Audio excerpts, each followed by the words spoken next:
وأنزلنا إليك الكتاب بالحق مصدقا لما بين يديه من الكتاب ومهيمنا عليه فاحكم بينهم بما أنزل الله ولا تتبع أهواءهم عما جاءك من الحق. اور اے پیغمبر، ہم نے تم پر سچی کتاب نازل کی ہے جو اپنے سے پہلی کتابوں کی تصدیق کرتی ہے اور ان سب پر نگہبان ہے، تو جو حکم اللہ نے نازل فرمایا ہے اس کے مطابق ان کے درمیان فیصلہ کرنا، اور حق جو تمہارے پاس آ چکا ہے اس کو چھوڑ کر ان کی خواہشوں کی پیروی نہ کرنا. This conference will now be recorded. جزاکم اللہ خیر. اعوذ باللہ من الشیطان الرجیم. بسم اللہ الرحمن الرحیم. الحمدللہ رب العالمین والصلاة والسلام علی رسول الکریم. رب اشرح لی صدری ویسر لی امری واحلل عقدۃ من لسانی یفقہوا قولی. تمام بھائیوں کو السلام علیکم ورحمۃ اللہ وبرکاتہ. بھائیو، قرآن کریم میں اللہ سبحانہ و تعالیٰ ارشاد فرماتے ہیں کل نفس ذائقۃ الموت، کہ ہر جو نفس ہے اس کو موت کا ذائقہ چکھنا ہے. اور آگے اللہ سبحانہ تعالیٰ مزید فرماتے ہیں اور بس تم کو دیے جائیں گے پورے اعمال قیامت کے دن، اور جو بچا لیا گیا آگ سے اور داخل کر دیا گیا جنت میں تو وہ بے شک کامیاب ہو گیا، اور نہیں ہے دنیاوی زندگی مگر محض سامان دھوکے کا. تو بھائیو، اللہ سبحانہ و تعالیٰ ہمیں اس آیت میں بتا رہے ہیں کہ موت جو ہے وہ ایک اٹل حقیقت ہے اور جس کا سامنا ہر شخص سے کرنا ہے. اور میرے خیال میں پچھلے چند ہفتوں میں یہ بات بڑی واضح ہو چکی ہے، اور وہ لوگ جو کہ شاید اس اٹل حقیقت کو بھولے ہوئے تھے ان کو بھی ایک چھوٹے سے ایک وائرس نے یہ حقیقت یاد کروا دی ہے کہ یہ موجودہ زندگی جو ہے اس کی حیثیت بڑی عارضی ہے. اور آپ کو نظر آ رہا ہے کہ لوگ اس بارے میں سوچ رہے ہیں، اس بارے میں بات کر رہے ہیں اور اس بارے میں ڈسکس کرتے ہوئے نظر آتے ہیں کہ جی اس زندگی کی اور اس لائف کی کیا اہمیت ہے. آپ کو ڈسکشنز نظر آ رہی ہیں کہ لوگ بات کر رہے ہیں کہ جی ہماری ترجیحات غلط ہیں، ہماری پرائورٹیز غلط ہیں، اور دیکھیں جی گزارا تو جو ہے وہ 2 وقت کی روٹی سے بھی ہو سکتا ہے، اور ہم نے اپنے لائف سٹائلز کو بہت زیادہ لگژوریس کر دیا ہے، بہت اس میں آسائشیں لے آئے ہیں. تو ہمیں یہ ڈسکشن اس وقت معاشرے میں نظر آ رہی ہے کہ لوگ اس چیز کے اوپر بات کر رہے ہیں. تو اسی لیے ہم نے سوچا کہ آج اس حوالے سے اس اٹل حقیقت کو یاد کیا جائے اور اس کے بارے میں کچھ تھوڑی سی فکر انگیز گفتگو کی جائے، کچھ بات کی جائے. قرآن اور حدیث اور ہمارے جو اسلاف گزرے ہیں ان کی زندگیوں کی روشنی میں اس کے اوپر تھوڑی سی بات کی جائے. تو بھائیو، جیسے میں نے کہا یہ موت جو ہے یہ ایک اٹل حقیقت ہے، اور ہر شخص نے اس کا سامنا کرنا ہے. جب سے یہ کائنات وجود میں آئی ہے تب سے لے کر یوم قیامت تک کوئی بھی مخلوق ایسی نہیں ہے جسے موت کی تکلیف نہ برداشت کرنی پڑے.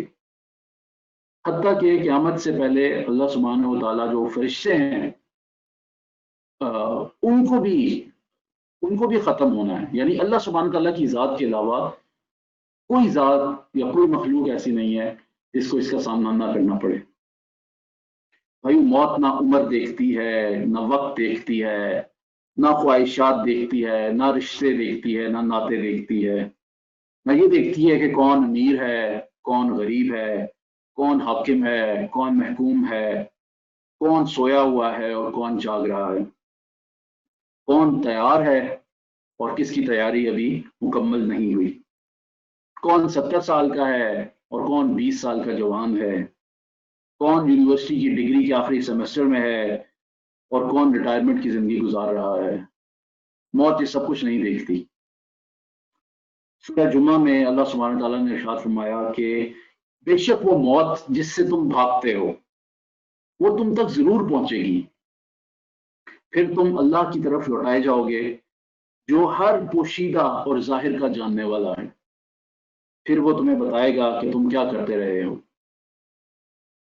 تو اللہ سبحانہ تعالیٰ ہمیں نہ صرف یہ بتا رہے ہیں کہ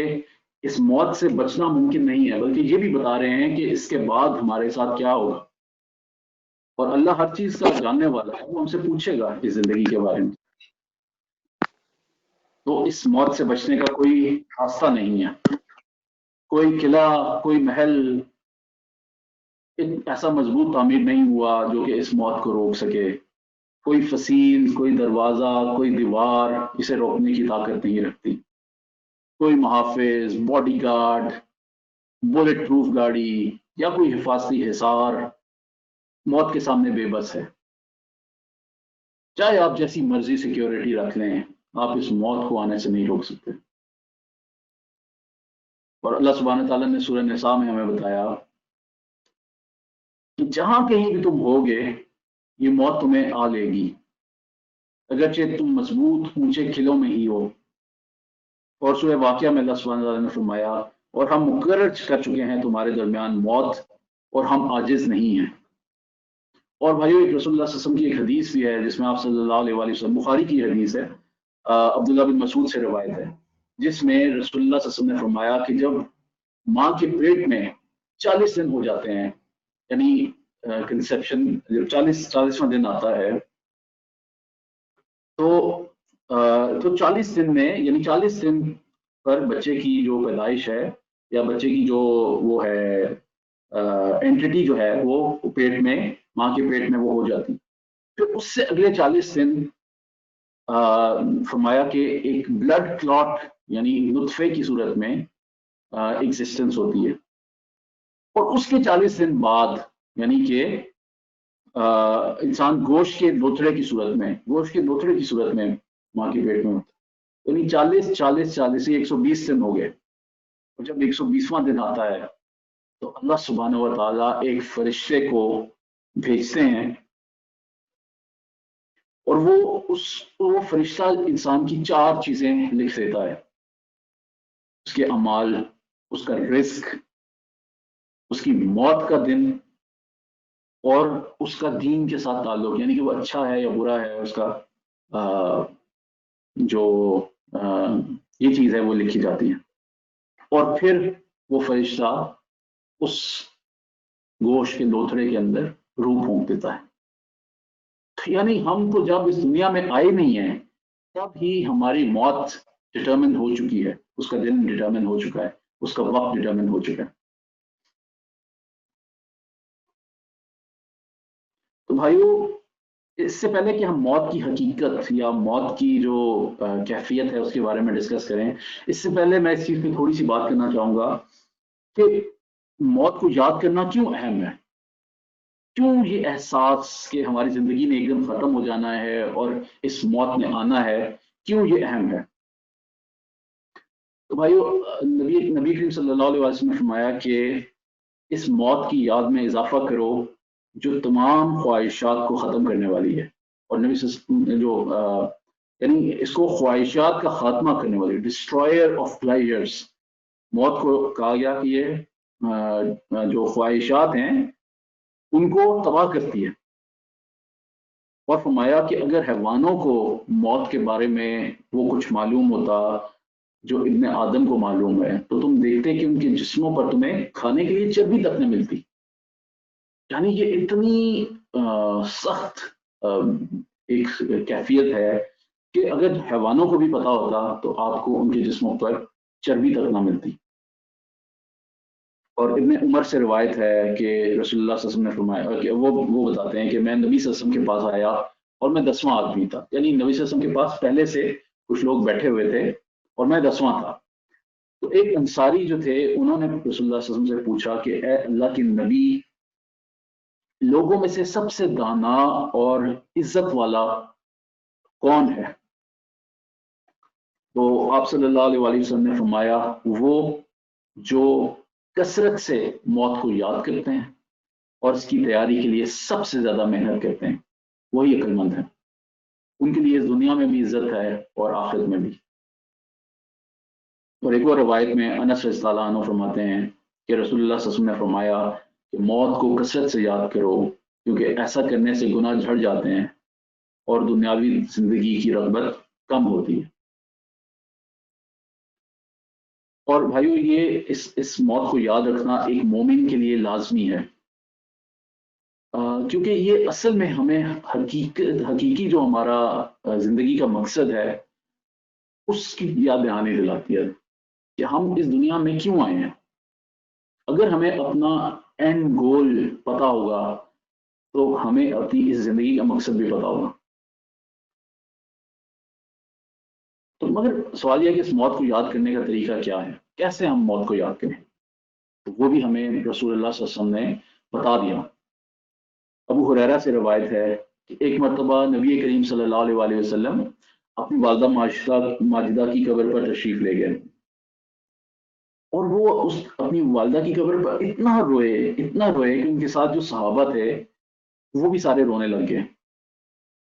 اور پھر نبی کریم صلی اللہ علیہ وآلہ وسلم نے فرمایا کہ میں نے اللہ سے ان کی مغفرت کی دعا، یعنی اپنی والدہ کی مغفرت کی دعا مانگی، مگر اللہ نے مجھے اس کی اجازت نہیں دی۔ میں نے اللہ سے ان کی قبر پر حاضری کی دعا مانگی، جس کی اجازت اللہ تعالیٰ نے دے دی۔ بس قبروں پر جایا کرو، کیونکہ یہ تمہیں موت کی یاد دلاتی ہے۔ پہلی چیز ہمیں قبروں پر یا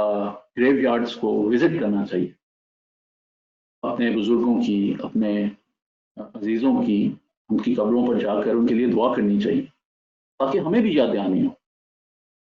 ابن مسعود سے روایت ہے، رسول اللہ صلی اللہ علیہ وسلم نے فرمایا کہ میں نے پہلے تمہیں قبروں پر جانے سے منع کیا تھا، مگر اب میں تمہیں کہتا ہوں کہ ایسا کیا کرو، کیونکہ ایسا کرنے سے اس دنیا کی رغبت کم ہوتی ہے اور آخرت کی یاد دہانی ہوتی ہے۔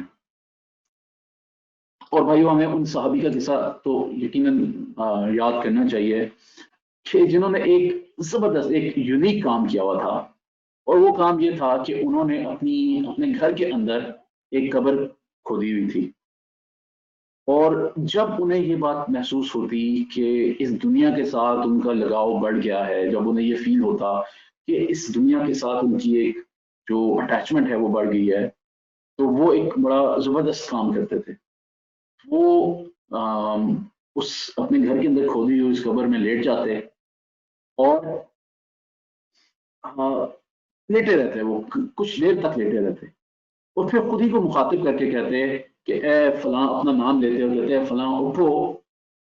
کہ تمہیں ایک اور موقع دیا گیا ہے۔ یعنی یہ ان کا انداز تھا اس حقیقت کا ادراک کرنے کے لیے کہ یہ موت جو ہے اس نے آنا ہے ایک دن، اور ہمیں اللہ سبحانہ تعالیٰ کے سامنے حاضر ہونا ہے۔ پھر مسلمانوں کے ایک بہت مشہور خلیفہ گزرے ہیں، حضرت عمر بن عبدالعزیز، کہ اللہ تعالیٰ ان پر اپنی رحمت رکھے، کہ حضرت عمر بن عبدالعزیز جن کے بارے میں یہ کہتے ہیں کہ اگر خلفائے راشدین کے بعد کوئی خلیفہ راشد گزرا ہے تو وہ یہ شخص ہے، عمر بن عبدالعزیز، جنہوں نے دوبارہ سے اس خلافت کو، اس کے اندر جو خامیاں آ گئی تھیں یا جو اس کے اندر کوتاہیاں آ گئی تھیں اس کو انہوں نے دور کیا، اور یہ بہت بہت متقی اور بہت ہی ایک زبردست ایک خلیفہ گزرے ہیں۔ تو ان کے بارے میں بڑی ایک مشہور روایت ہے کہ یہ ہر رات کو فقہا کو اور علماء کو اپنے گرد اکٹھا کرتے، ان کو بلاتے، اور پھر یہ موت اور یوم آخرت اور اللہ کے حضور جو حساب کتاب ہونا ہے، اس موضوع کے حوالے سے بات چیت کرتے، ذکر کرتے، آخرت کو یاد کرتے، اور کہا جاتا ہے کہ یہ ایسا روتے جیسے ان کے سامنے کوئی جنازہ پڑا ہوا ہے، یعنی ان کی کیفیت ایسی ہو جاتی ہے کہ جیسے ان کے آگے کوئی جنازہ پڑا ہوا ہے، اور جب ان کے آگے موت کا تذکرہ کیا جاتا تو یہ ایک پرندے کی مانند کانپنے لگ جاتے،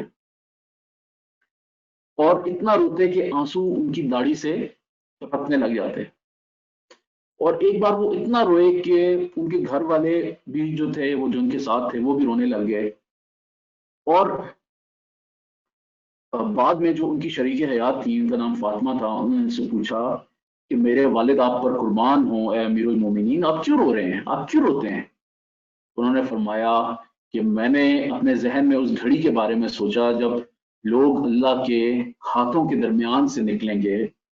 اور ایک گروہ جنت میں جائے گا اور ایک جہنم میں، اور پھر یہ کہہ کر وہ مزید رونے لگ گئے اور بے ہوش ہو گئے۔ تو بھائیو، اگر ان کا یہ حال تھا کہ جن کے بارے میں یہ کہا جاتا ہے کہ اگر خلفۂ راشدین کے بعد کوئی خلیفہ گزرے ہیں جن کو خلیفہ راشد کہا جا سکتا ہے، تو وہ یہ ہیں، عمر بن عبدالعزیز، تو پھر میں اور آپ ہم کس کھاتے میں؟ تو موت اور قیامت اور قبر کو یاد کر کے رونا یہ مومنین کا شیوا ہے، یہ مومنین کا کام ہے، اور یہ اللہ کے نبی کی سنت ہے، اور یہ صحابہ کرام کا طریقہ ہے۔ حضرت ابن مسعود سے روایت ہے کہ نبی کریم صلی اللہ علیہ وآلہ وسلم نے مجھ سے کہا کہ مجھے قرآن پڑھ کے سناؤ، تو وہ حیران ہو گئے، انہوں نے کہا اے اللہ کے نبی، میں آپ کو پڑھ کے سناؤں حالانکہ یہ آپ پر نازل ہوا ہے؟ تو نبی صلی اللہ علیہ وسلم نے کہا کہ میں دوسروں سے سننا پسند کرتا ہوں۔ تو یہ کہتے ہیں کہ میں نے تلاوت شروع کی، اور میں سورہ نساء کی جب اس آیت پر پہنچا جس کا ترجمہ یہ ہے کہ پھر کیا حال ہوگا جب ہم ہر امت میں سے ایک گواہ لائیں گے اور خود تمہیں ان لوگوں کے مقابلے میں پیش کریں گے، یعنی نبی صلی اللہ علیہ وسلم کو ایڈریس کر کے کہا جا رہا ہے کہ ہر امت میں سے ہم ایک گواہ لائیں گے، اور اس امت کے سامنے، یعنی اس امت کا گواہ آپ کو بنائیں گے۔ آپ صلی اللہ علیہ وسلم نے فرمایا بس کافی ہے۔ تو میں نے دیکھا کہ آپ صلی اللہ علیہ وسلم کی دونوں آنکھوں سے آنسو جاری تھے۔ عبداللہ بن مسعود کی ہے وہ بتاتے ہیں۔ اور ایک مرتبہ رسول اللہ صلی اللہ علیہ وسلم خطبہ دے رہے تھے تو آپ صلی اللہ علیہ وسلم نے فرمایا کہ اے لوگو، اگر تم کو وہ چیزیں معلوم ہو جائیں جو مجھے معلوم ہے تو تم ہنسو کم اور رو زیادہ۔ تو صحابہ کرام نے اپنے چہروں کو ڈھانپ لیا، اور ان کی رونے کی آواز جو ہے وہ پوری مسجد میں ان کے رونے کی آواز آ رہی تھی۔ ایک اور روایت میں ہے کہ ابن ابی ملیکہ وہ روایت کرتے ہیں کہ ہم عبداللہ بن عمر کے ساتھ بیٹھے تھے کہ آپ نے فرمایا کہ گریا وزاری کرو، اگر رونا نہ آئے تو رونے کی کوشش کرو۔ تو میں آپ لوگوں سے پوچھتا ہوں کہ ہم میں سے کتنے ایسے ہیں جو کہ اپنی موت کو یاد کرتے ہیں اور روتے ہیں؟ کیا ہم آج اپنی موت اور اللہ کے سامنے حاضر ہونے کے لیے اور اس گھڑی سے اتنا ہی ڈرتے ہیں جتنا کہ صحابہ کرام ڈرتے تھے؟ کیا ہم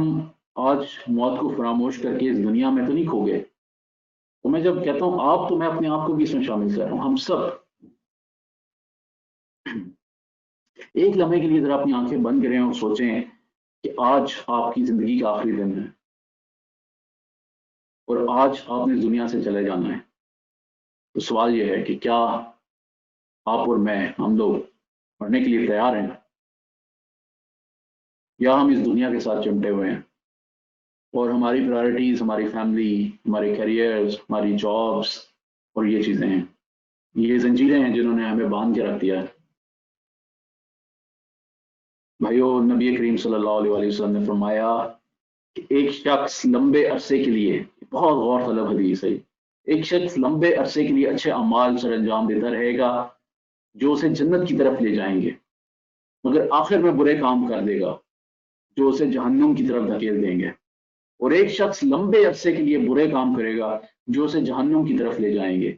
مگر آخری دور میں اچھے اعمال کے ذریعے جنت کی طرف چلا جائے گا۔ بھائیو، پلٹنے کے لیے اٹس نیور ٹو لیٹ۔ اللہ سبحانہ تعالیٰ کے ہاں اٹس نیور ٹو لیٹ۔ اور اس کا برعکس بھی، کہ اگر آپ اچھے اعمال کر رہے ہیں تو اس کا مطلب یہ نہیں ہے کہ اب آپ ریلیکس ہو کے بیٹھ جائیں۔ وہ صحابہ کرام جن کو اس دنیا میں جنت کی بشارت دے دی کی تھی، وہ اپنی پوری زندگی اس طرح سے اسٹرگل کرتے رہے کہ جیسے انہیں اس بات کا یقین ہی نہیں تھا کہ انہوں نے جنت میں چلے جانا۔ اور ماشاءاللہ ہم لوگ تو ابھی اپنی زندگیوں میں اس مقام پر ہیں، ایسی جگہ پر ہیں کہ ہم پلٹ سکتے ہیں اللہ کی طرف، ہم واپس آ سکتے ہیں اگر ہم دور ہیں، اور اگر ہم اللہ کے قریب ہیں، کیونکہ ہر بندے کو، ہر انسان کو اپنے بارے میں خود پتہ ہے، اور اگر ہم اللہ کے قریب ہیں تو ہمیں اس قربت کو مزید بڑھانا ہے، ہمیں اپنے آپ سے سیٹسفائیڈ ہو کے نہیں بیٹھ جانا۔ تو بھائیو یہ جو حدیث میں نے آپ کے سامنے رکھی، اس سے کیا پتہ چل رہا ہے کہ ایک مسلمان کا ہر عمل، اس کا ہر ایکشن یہ سوچ کر اس کو کرنا چاہیے کہ یہ وہ لاسٹ عمل ہے جو کہ اس دنیا میں وہ کرے گا۔ اگر آپ سوچیں کہ آپ اپنے ہر عمل کو اس ترازو پہ رکھ کے کریں کہ یہ وہ آخری عمل ہے جو کہ آپ نے دنیا میں کرنا ہے، تو کیا پھر آپ بھٹک سکتے ہیں؟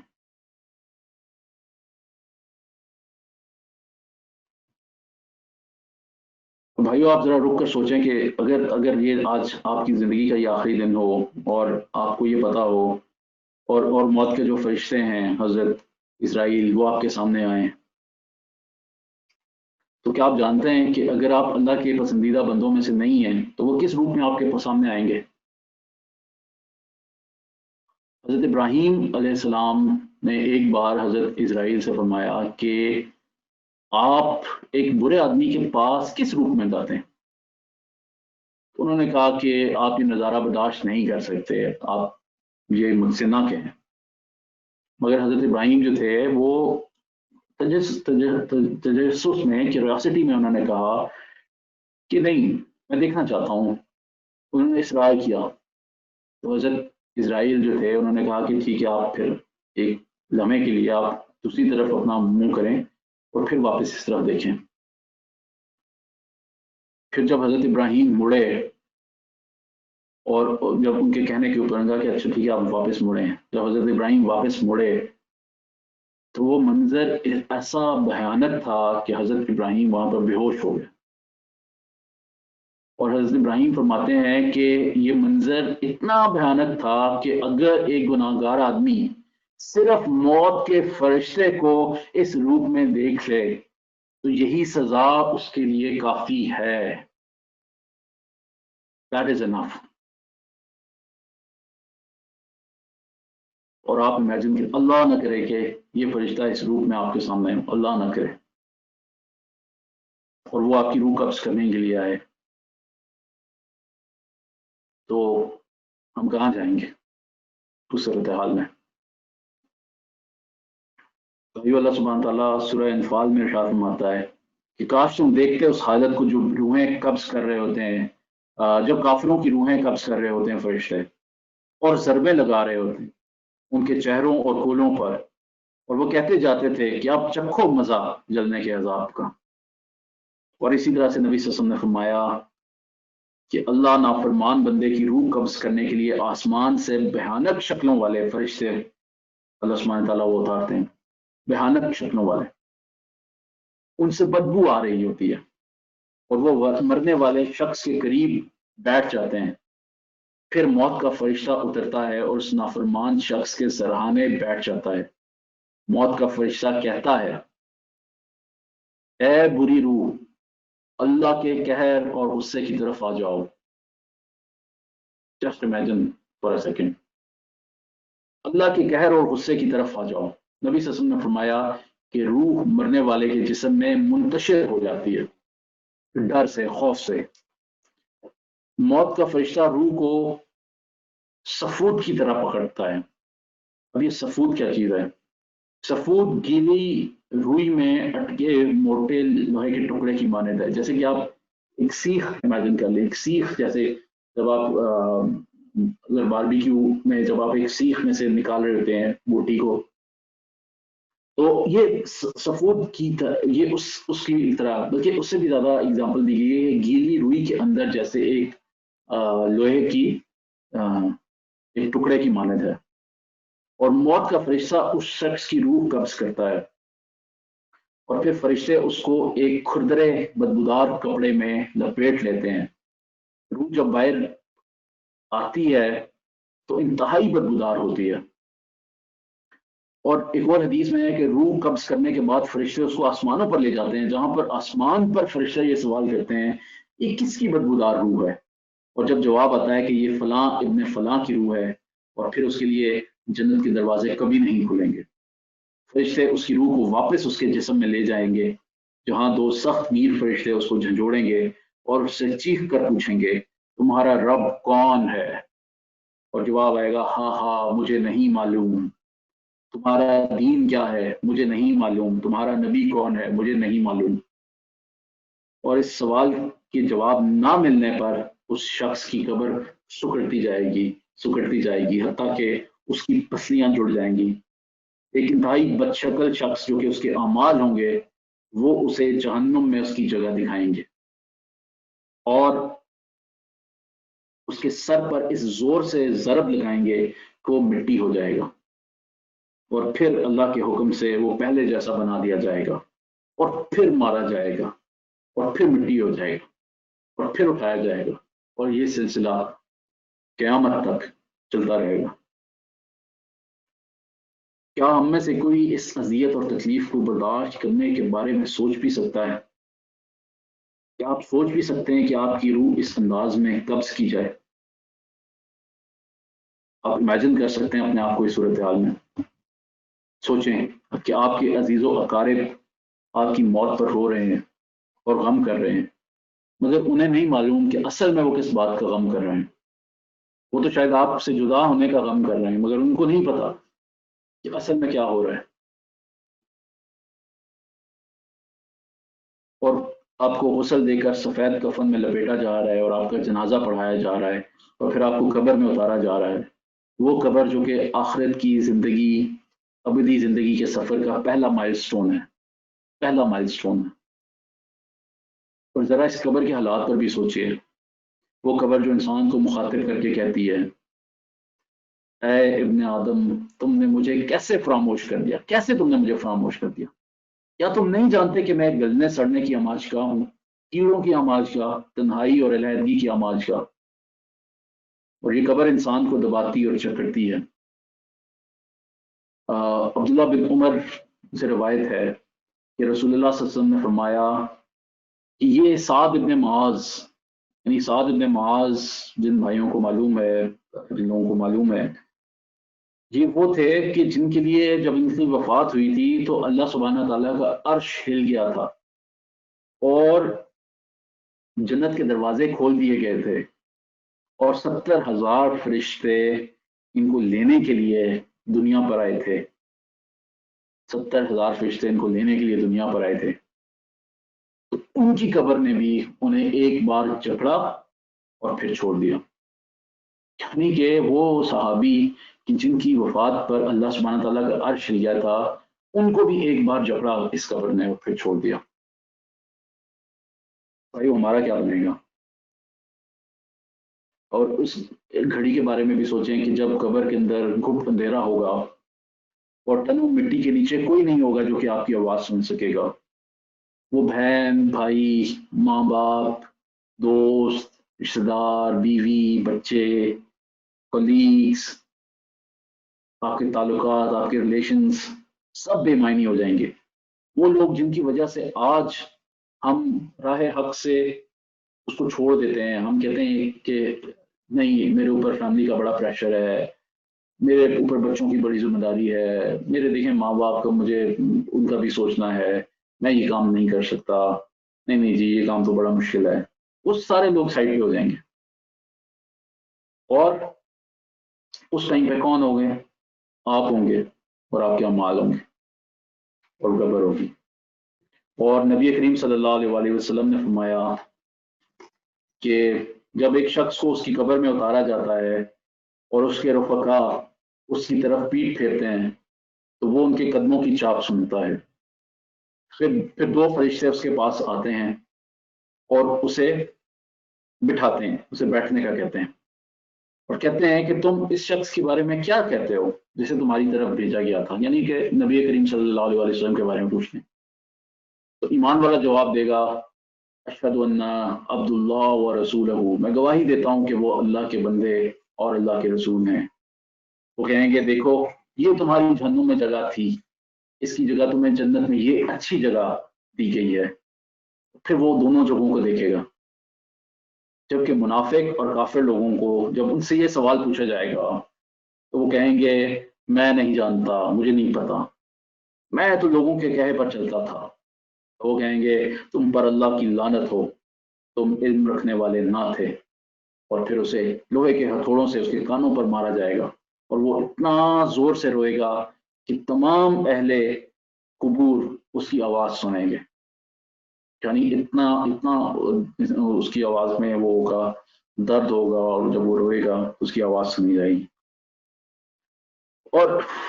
ایک اور روایت کے مطابق ایک اندھی بحری مخلوق کو اس کی قبر میں بھیجا جائے گا، جس کے پاس ایک لمبا ایک بھاری بھرکم ہتھوڑا ہوگا کہ اگر تمام انسان اور جن مل کر بھی اس کو اٹھانا چاہیں تو وہ اس کو اٹھا نہیں سکیں گے، اتنا بھاری وہ ایک ہتھوڑا ہوگا اس کے ہاتھ میں، اور وہ اس ہتھوڑے سے اس پر ضرب لگائے گا، اور اس شخص کی چیخیں زمین پر موجود ہر مخلوق سن پائے گی، سوائے کس کے؟ سوائے انسانوں کے اور جنوں کے، ہر مخلوق سن پائے گی۔ پھر کہا جائے گا اس کی قبر کو آگ کے 2 برتنوں سے بھر دو اور اس کے لیے جہنم کا دروازہ کھول دو۔ اور بھائیو اس میں ایک چیز میں اور یہاں پہ آپ لوگوں کے لیے بتاتا چلوں کہ یہ جو عذاب، قبر کا عذاب اور سختی ہے، یہ صرف بڑے گناہوں کے لیے نہیں ہے بلکہ چھوٹے گناہوں کی بھی سزا اس کا موجب بن سکتی ہے۔ بخاری اور مسلم نے روایت کیا کہ نبی کریم صلی اللہ علیہ وسلم 2 قبروں کے بیچ کے پاس سے گزرے اور فرمایا کہ انہیں چند چھوٹے گناہوں اور کوتاہیوں کی وجہ سے یہ عذاب مل رہا ہے۔ ایک شخص لوگوں کے درمیان بیہودہ باتیں پھیلاتا تھا، بیہودہ باتیں کرتا تھا، جبکہ دوسرا پیشاب کے بعد اپنے آپ کو پاک نہیں کرتا تھا۔ پھر نبی کریم صلی اللہ علیہ وسلم نے تازہ سبز پودے کے پتے لیے اور انہیں 2 میں تقسیم کر کے قبروں کے اوپر رکھ دیا اور فرمایا کہ جب تک یہ سبز رہیں گی، یعنی کہ یہ ٹہنیاں یا یہ پتے جو ہیں یہ سبز رہیں گی، انہیں تکلیف نہیں ہوگی۔ سبحان اللہ۔ تو بھائی اس لیے ہمیں ہر وقت اپنا محاسبہ کرتا رہنا چاہیے کہ ہمارے چھوٹے چھوٹے اعمال، چھوٹے چھوٹے گناہ وہ بھی کہیں اس چیز کا سبب نہ بن جائے۔ یہ تو تھوڑی ان لوگوں کی باتیں ہو گئیں جن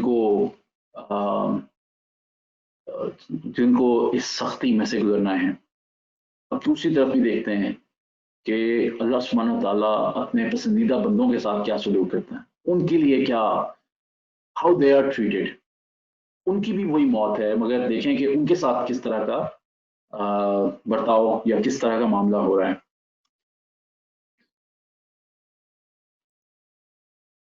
تو بھائیو موت ایسے لوگوں کے لیے جو کہ اللہ کے پسندیدہ بندے ہیں، ان کے لیے وہ اللہ کی بنائی ہوئی جنتوں تک رسائی کا ایک ذریعہ ہے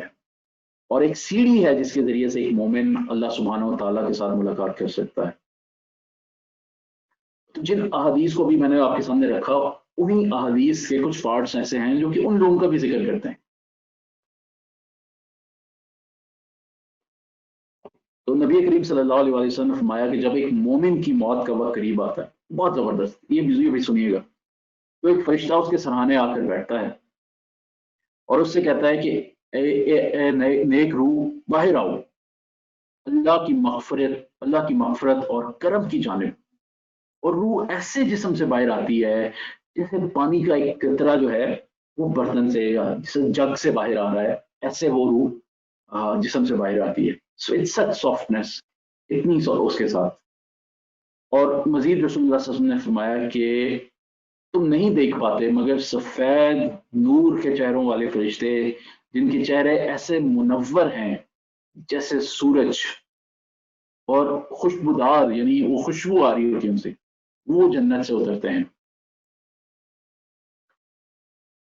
اور انتظار کرتے ہیں کہ موت کا فرشتہ روح قبض کر لے۔ جیسے ہی روح قبض ہوتی ہے تو وہ روح کو اس فرشتے اس روح کو لیتے ہیں، اور وہ روح جو ہوتی ہے وہ خوشبو سے مہک رہی ہوتی ہے، پھر وہ اسے اٹھا کر آسمانوں پر لے جاتے ہیں، اور جس بھی مخلوق کے پاس سے وہ گزرتی ہے آسمانوں اور زمینوں کے بیچ میں جو مخلوقات ہیں، تو وہ پوچھتے ہیں یہ کس کی روح ہے؟ جواب دیا جاتا ہے فلاں ابن فلاں کی، اور بہترین ناموں سے پکارا جاتا ہے، یعنی اس کو القابات دیے جاتے ہیں، بہترین قسم کے القابات دیے جاتے ہیں۔ پھر وہ آسمانوں پر پہنچتے ہیں، یعنی اس روح کو لے کر وہ یہ سفر کر رہے ہیں اوپر اور آسمانوں کی طرف جاتے ہیں، اور آسمانوں کے دروازے کھول دیے جاتے ہیں. ہر آسمان کی بہترین مقیم جو ہیں وہ اس کو ویلکم کرتے ہیں، خیر بات کہتے ہیں اس کو، مطلب اس کا استقبال کرتے ہیں، حتیٰ کہ وہ 7ویں آسمان پر پہنچ جاتا ہے. کہا جاتا ہے کہ اس کا اعمال نامہ علیین میں لکھو. اور یہ کیا ہے؟ یہ اعمال نامہ علیین میں لکھو، وہ کیا ہے؟ جو کہ بلند مقام ہے جہاں نیک لوگوں کے رجسٹر رکھے جاتے ہیں، ان کے اعمال کے رجسٹر رکھے جاتے ہیں. سمجھیں کہ جیسے کہ اب آپ کا ایگزام ختم ہو گیا اور آپ کا نتیجے کا اعلان، رزلٹ کا اعلان ہو رہا ہے، اور آپ کہا جا رہا ہے کہ جی ڈسٹنکشن آئی ہے آپ کی ماشاء اللہ آپ نے فرسٹ پوزیشن لی، تو اس رجسٹر میں آپ کا جو نامہ اعمال ہے وہ لکھا جائے گا. پھر کہا جاتا ہے اسے واپس زمین پر لے جاؤ، یہی ان سے وعدہ کیا گیا تھا اور یہیں سے دوبارہ اٹھائے جائیں گے. سبحان اللہ. پھر روح جسم میں دوبارہ چلی جاتی ہے اور 2 فرشتے سوال کرتے ہیں تمہارا رب کون ہے، تمہارا دین کیا ہے، تمہارے رسول کون ہیں؟ اور وہ شخص کہے گا میرا رب اللہ ہے، میرا دین اسلام ہے، اور میرے رسول محمد صلی اللہ علیہ وآلہ وسلم ہے. آسمان سے صدا آئے گی میرے بندے نے سچ کہا، اسے جنت کا لباس دو، اسے جنت کا فرنیچر دو، اور اس کو جگہ دکھاؤ. تو ایک قبر جو ہے وہ کشادہ ہو جائے گی، اور اس کے نیک اعمال ایک خوبصورت خوش لباس شخص کی صورت میں اس کے سامنے آئیں گے، اور وہ کہے گا، اور وہ اس سے کہیں گے کہ میں تمہارے لیے اللہ کی طرف سے خوشخبری، اللہ کی رحمتیں اور ہمیشہ رہنے والی جنت لے کر آیا ہوں. اور وہ شخص پوچھے گا کہ تم کون ہو، تمہارا چہرہ تو اچھائی سے منور ہے. وہ کہے گا میں تمہارے نیک اعمال ہوں. اور وہ شخص کہے گا اے اللہ روز محشر لے آئیے تاکہ میں واپس جا سکوں اور اپنے اقربا کے پاس جا سکوں. یعنی وہ اتنا خوش ہوگا، اتنا پراؤڈ ہوگا، وہ چاہے گا کہ میں ان اعمال کے ساتھ میں اپنے رشتہ داروں میں جاؤں، اپنے اقربا میں جاؤں اور ان کو جا کے دکھاؤں. سبحان اللہ. بھائیو، ہم میں سے کون نہیں چاہتا کہ اس کا اختتام ایسا ہو، مگر اس کے لیے آزمائش ہے. اللہ سبحانہ تعالیٰ نے کوئی بھی جو ریوارڈ ہے وہ بغیر آزمائش کے نہیں رکھا. اور اللہ سبحانہ تعالیٰ نے قرآن میں بھی فرمایا کہ اللہ سبحانہ تعالیٰ کہتے ہیں ام حسبتم ان تدخلوا الجنہ، کہ تم کیا سمجھتے ہو تم گمان کیے ہوئے تم جنت میں ایسے ہی چلے جاؤ گے. مطلب دیکھیں اللہ سبحانہ تعالیٰ کرائٹیریا سیٹ کر رہے ہیں. اللہ سبحانہ تعالیٰ کہہ رہے ہیں کہ تم ایسی جنت میں چلے جاؤ گے، اور ابھی تم کو وہ حالت نہیں آئی ان لوگوں کی طرح جو تم سے پہلے گزرے ہیں. کیا ہوا ان کے ساتھ؟ ہم نے ان کو فقیری اور بیماری سے آزمایا، اور وہ ہلائے گئے جھنجھوڑے گئے، یہاں تک کہ انبیاء اور جو لوگ ایمان لائے تھے ان کے ساتھ وہ چلا اٹھے کہ کب اللہ کی نصرت آئے گی، بے شک اللہ کی مدد نزدیک ہے. اور اسی طرح سے سورہ توبہ میں اللہ سبحانہ تعالیٰ نے فرمایا کہ قل ان کان آباؤکم وابناؤکم واخوانکم وازواجکم وعشیرتکم واموال اقترفتموها وتجارة تخشون كسادها ومساكن ترضونها أحب إليكم من الله ورسوله والجهاد في سبيله وتربصوا حتى يأتي الله بأمره والله لا يهدي القوم الفاسقين. کہہ دیجئے کہ اگر تمہارے باپ اور تمہارے بیٹے، ایک ریلیشن شپ اللہ سبحانہ تعالیٰ گنوا رہے ہیں، تمہارے باپ، تمہارے بیٹے، تمہارے بھائی، تمہاری بیویاں، تمہارے خاندان، برادریاں، تمہارے اموال جو تم نے کمائے ہوئے ہیں، وہ تجارتیں جن کے خسارے سے تم ڈرتے ہو، اور تمہارے گھر جن کو تم بہت پسند کرتے ہو، اگر تمہیں یہ محبوب ہے اللہ اور اس کے رسول سے اور اس کے راستے میں جہاد سے، تو پھر انتظار کرو یہاں تک کہ اللہ اپنا حکم سنا دے. بے شک اللہ فاسقین کو ہدایت نہیں دیتا. بھائیو، میں اپنی بات کے اختتام کی طرف آ رہا ہوں کہ دیکھیں اللہ سبحانہ تعالیٰ نے ہمیں یہ کرائٹیریا بتا دیا ہے، اور یہ بھی بتا دیا ہے کہ یہ موت جو ہے یہ برحق ہے. یعنی اس چیز کے اوپر ہمارا ایمان اتنا ہی ہے جتنا کہ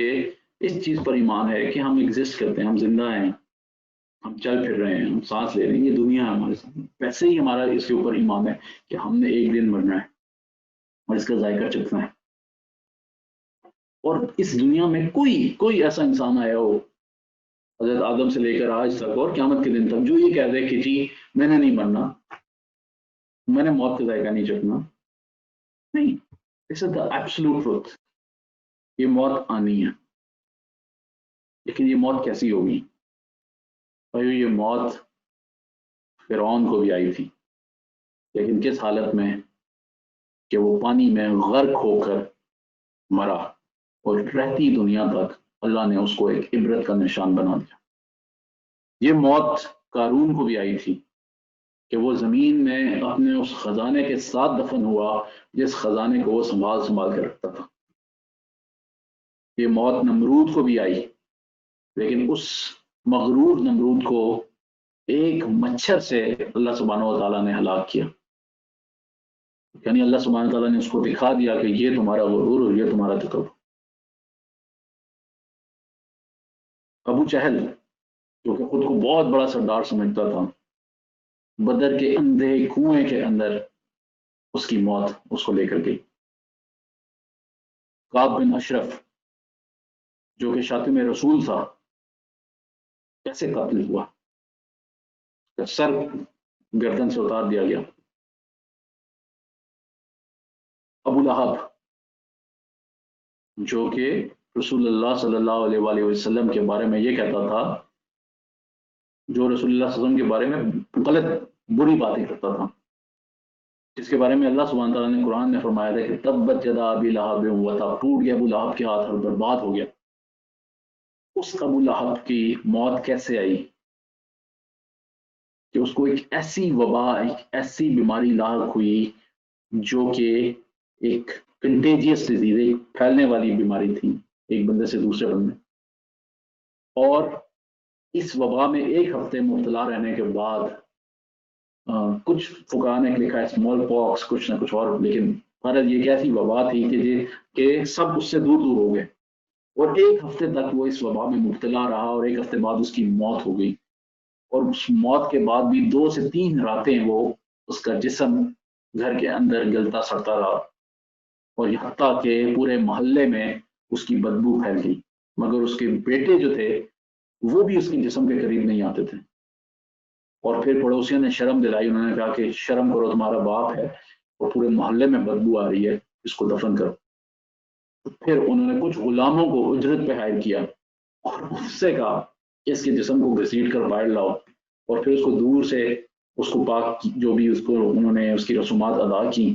اور ڈنڈوں سے اس کو دھکے دیتے ہوئے وہ مکہ سے باہر، شہر سے باہر لے کر گئے، اور ایک گھڑے میں اس کو وہیں سے انہوں نے دور سے دھکیل دیا اور اوپر سے پتھر پھینک دیے۔ تو موت اس ابو لہب کو بھی آئی تھی، مگر کیسی موت آئی تھی؟ اور بھائیو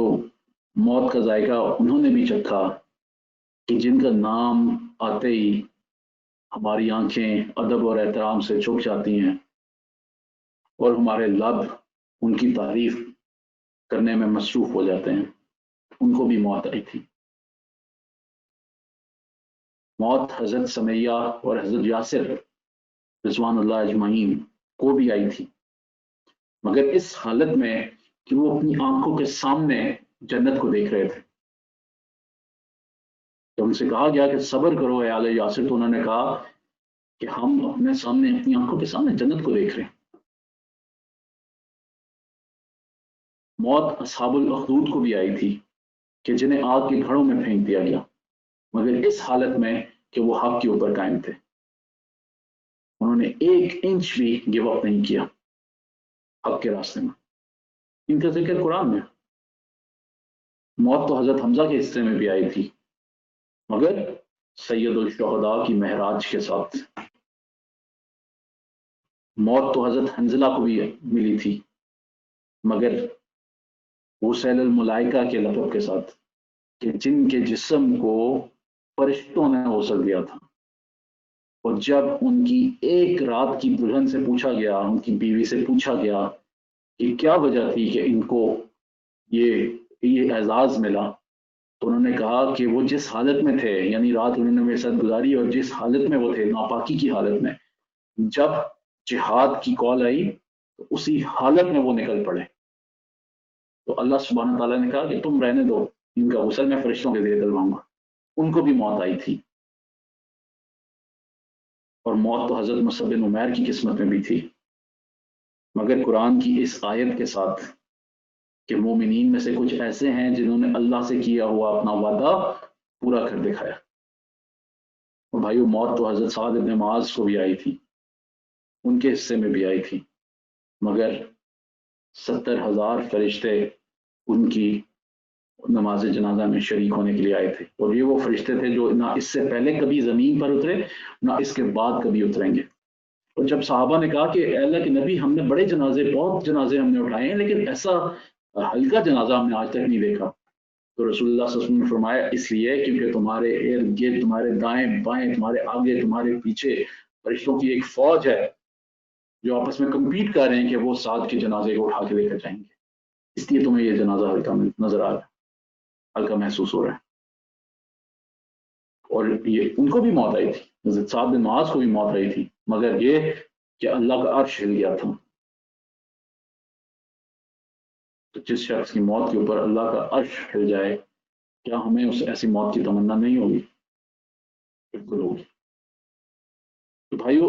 ان لوگوں کو بھی موت آئی تھی جو اللہ کے غضب کے شکار تھے، اور ان لوگوں کو بھی موت آئی جن کے لیے اللہ سبحانہ و تعالیٰ نے جنتوں کے دروازے کھول دیے. اور یہ موت ہمیں بھی آنی ہے. میرا سوال صرف یہی ہے کہ کس طرح کی موت ہم پسند کریں گے اپنے لیے، وہ پہلی طرح کی یا یہ دوسری طرح کی. آخر میں صرف اللہ سبحانہ تعالیٰ کے سامنے اس دعا کے ساتھ کہ اے اللہ، ہم سب مسلمانوں کو، سب کو سعادت کی زندگی اور شہادت کی موت عطا کر، اور اے اللہ ہمیں اس حالت میں موت نصیب ہو کہ ہم تیرے پسندیدہ بندوں میں شامل ہوں، نہ کہ ان لوگوں میں جن پر تو نے اپنا غضب کیا اور جو بھٹکے ہوئے لوگ. اور اے اللہ ہمارے لیے عذاب قبر، آخرت کی منزلیں، پل صراط کی منزلیں، یوم آخرت کے دن کی